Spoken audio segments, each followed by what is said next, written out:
하는 거를 이제 조결증이라고도 하고, 여기서 이제 말씀은 안 해주셨지만 혹시 다른 데도 좀 열이 나는 거가 있을 것 같은 느낌이 들어서 우선 이제 오늘 말씀드릴 거는 오심번열이라는 한방적인 증상에 대해서 간단히 먼저 설명을 좀 드리겠습니다. 그 오심이라고 하면 5가지 이제 마음심자를 써서 5가지 가운데가 열이 나는 거를 이제 오심번열이라고 하는데, 예, 오심이라고 하는 것은 이제 우리 손바닥 가운데 여기도 이제 양쪽에 2개가 있고, 또 똑같이 이제 발바닥 가운데도 이제 족심이라고 하고요. 그다음에 실제로 이제 마음이 있는 부분, 가슴 부분 이렇게 해서 양쪽 손에 2군데, 발바닥에 2군데, 그다음에 가슴에 1군데 해서 5개의 심이라고 해서 오심의 번열이라고 합니다. 그래서 이런 거 부위에 이제 열 나는 것은 이제 오심 번열이라고 하는데, 우선 오심 번열에 대해서 말씀을 드리면 크게 이제 한의학적인 원인을 쭉 살펴보면 크게 이제 허증하고 실증하고 그 2가지로 나눌 수가 있습니다. 그래서 허증이라고 하는 것은 몸이 허약해서 생긴 열증이라고 생각하시면 됩니다. 그래서 우리 몸에는 우리가 적절한 수분과 적절한 불덩이가 2개가 같이 있습니다. 그래서 이제 수분이라고 하는 것을 이제 음이라고 그러고, 불덩이라고 하는 걸 양이라고 그러는데, 음과 양이 대부분 조화를 이루어서 뜨겁지도 않고 차갑지도 않고 조화를 이루는데, 어떤 원인에 의해서 이 음이라고 하는 것은 이제 물의 기운이죠. 물하고 이제 혈액, 뭐 이런 침 같은 진액 이런 것들을 다 음이라고 하는데, 요 음이 부족하게 되면 상대적으로 뜨거운 열이 조장이 되는 거죠. 그래서 그런 쪽으로 나타나는 거가 이제 음허하고 혈허가 있고요. 그 외에 실제로 이제 음은 그대로 있는데, 우리가 불덩어리가 너무나 많이 조장이 돼서 뭐 뜨거운 음식을 많이 드셨다거나 아니면 스트레스를 많이 받아서 몸에 열이 많이 생겼다거나 이렇게 해서 뜨거운 열이 많이 생기게 되면 음은 그대로 있지만 뜨거운 기운이 많이 나기 때문에 열이 나는 거죠. 그래서 우선 그 처음에 음허에 대해서 말씀을 드리겠습니다. 음허라고 하는 것은 아까 말씀드렸듯이 이제 우리가 물기가 적어져서 상대적으로 이제 뜨거운 기운이 올라와서 생기는 건데, 오후에 될 때, 특히 오전보다는 오후에 더 심해지고, 또 음허의 증상이 있는 분들은 이제 밤에 식은땀을 많이 흘립니다. 밤에 주무실 때 상대적으로 몸이 뜨겁기 때문에 땀이 쭉 몸에서 나는 거죠. 그리고 나서 또 이제 그 골증, 그러니까 뼈가 뜨끈뜨끈하게 삶아지는 느낌, 이런 느낌도 들기도 하고, 그래서 이제 그런 그런 증상이 있게 되는데, 이제 그럴 때 처방하는 것은 이제 육미지황탕이라는 처방에다가 이제 황금이라는 약재하고 지모, 황백, 지골피 이런 약재를 써서 이렇게 치료를 하고 있습니다.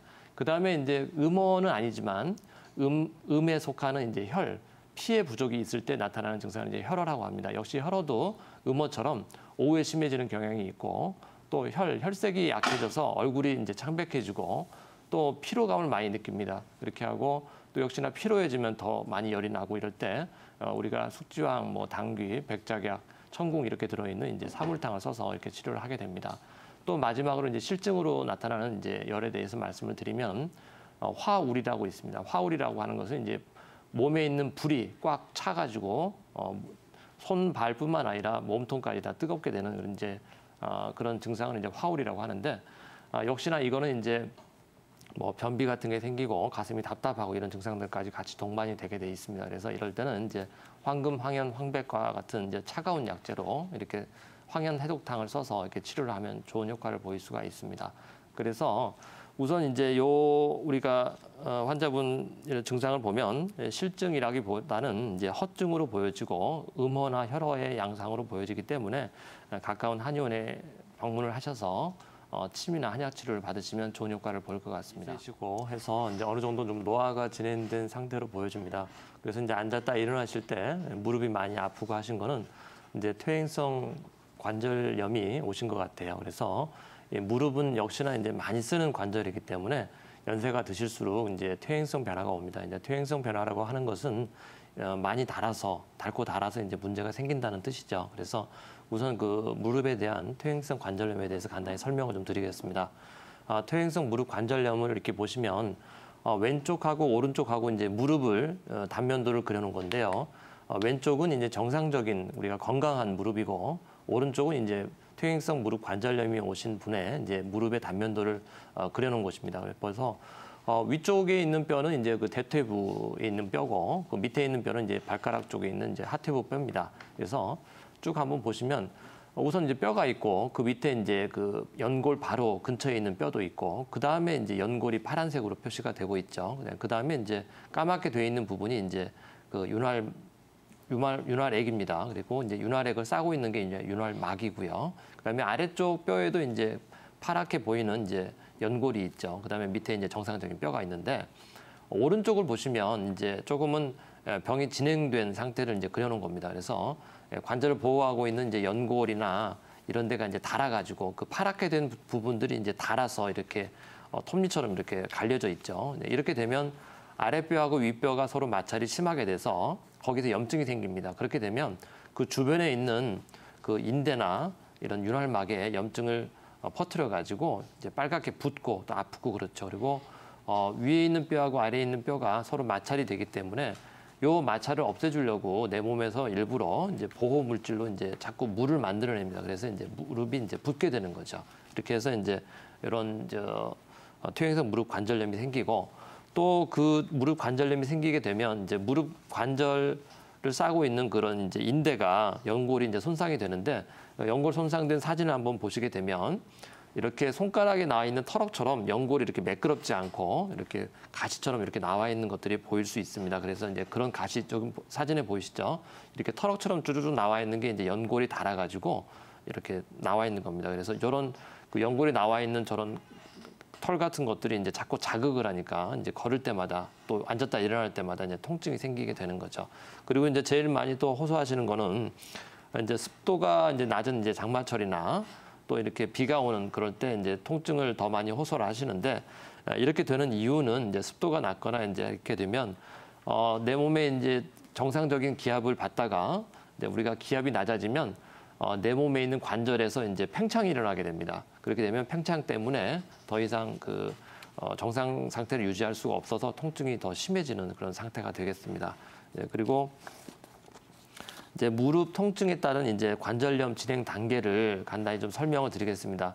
그래서 이제 관절염이 진행이 될수록 처음에는 조금 아프다가 활동할 때만 아프다가 나중에 갈수록 이제 좀 가만히 있어도 이렇게 아프게 되는 건데 그 처음에 보시면 일상적으로 이제 활동한 후에 무릎이 붓거나 이제 콕콕 쑤시는 경우는 이제 연골 손상, 이렇게 뼈하고 뼈 사이에 있는 이제 물렁뼈가 손상이 되는 거, 그 단계가 이제 초기 단계죠.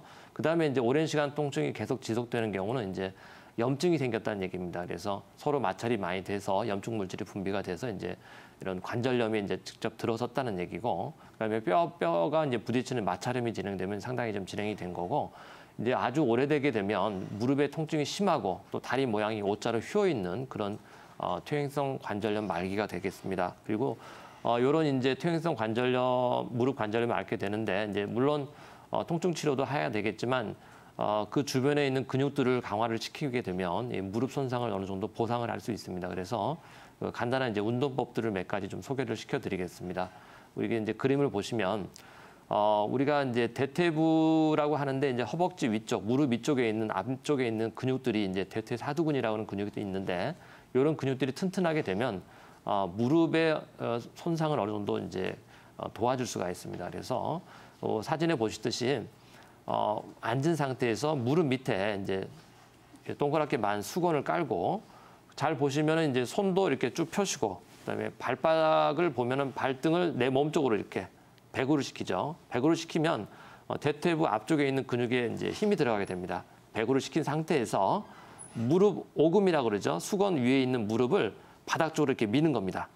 그래서 바닥을 이렇게 위로 올리고 무릎을 아래쪽으로 꽉 밀게 되면 대퇴사두근이 이렇게 힘이 들어가면서 대퇴사두근이 강화가 되는 운동이 되겠습니다.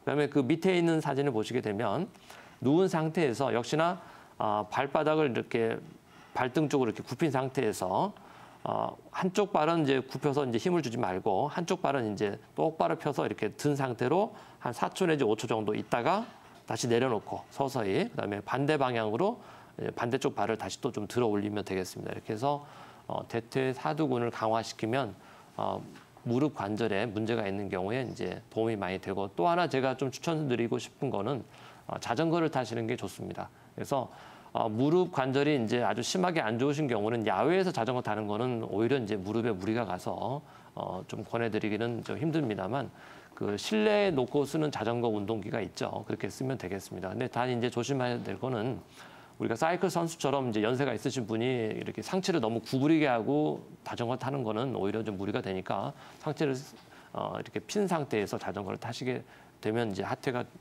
도움이 되겠고, 또 하나는 이제 안장의 높이입니다. 그래서 안장을 너무나 낮게 하면 오히려 페달을 밟고 굴르고 할 때 무릎이 더 많이 이제 힘이 들게 됩니다. 그래서 안장을 어느 정도 높여야 되는데 그 안장을 높이는 기준은 이렇습니다.